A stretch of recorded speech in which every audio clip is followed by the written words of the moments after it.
Hey guys, welcome to one more mini vlog. ఈరోజు వ్లాగ్లో అమెరికాలో హై స్కూల్ ఎలా ఉందో చూపిస్తాను. మేము అమెరికాలో ఉంటున్నామని తెలిసిందే కదా.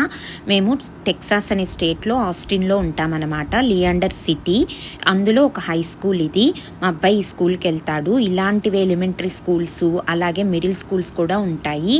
అండ్ మీ అందరికీ తెలిసినట్టు అమెరికాలో కిండర్ గార్డెన్ నుంచి 12th grade వరకు ఏ ఫీ పే చేయక్కర్లేదు, ఫ్రీ ఎడ్యుకేషన్ ఇస్తుందన్నమాట గవర్నమెంట్. ఏంటంటే వీళ్ళ ఉద్దేశం మినిమం ఎడ్యుకేషన్ ప్రతి ఒక్కరికి అందించాలన్న ఉద్దేశంతో ఈ సిస్టమ్ని ఫాలో అవుతారు.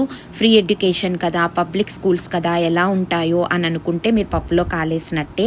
చాలా బాగుంటాయండి క్యాంపస్ కానీ, వాళ్ళకున్న ఫెసిలిటీస్ కానీ. ప్రతి క్యాంపస్లో మినిమం ఒక బాస్కెట్బాల్ కోర్టో, సాకర్ కోర్టో లేకపోతే ఏదో ఒకటి ఉండేలా చూసుకుంటారు.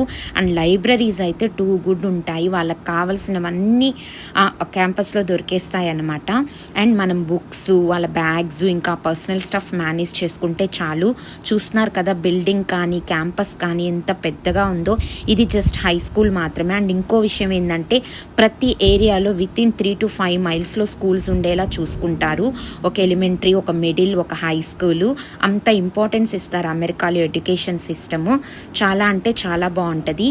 ఇలాంటి వీడియోస్ మీకు ఇన్ఫర్మేటివ్ అనిపిస్తే నా ఛానల్ని ఫాలో అవుతూ ఉండండి, సబ్స్క్రైబ్ చేసుకోండి. Thanks for watching.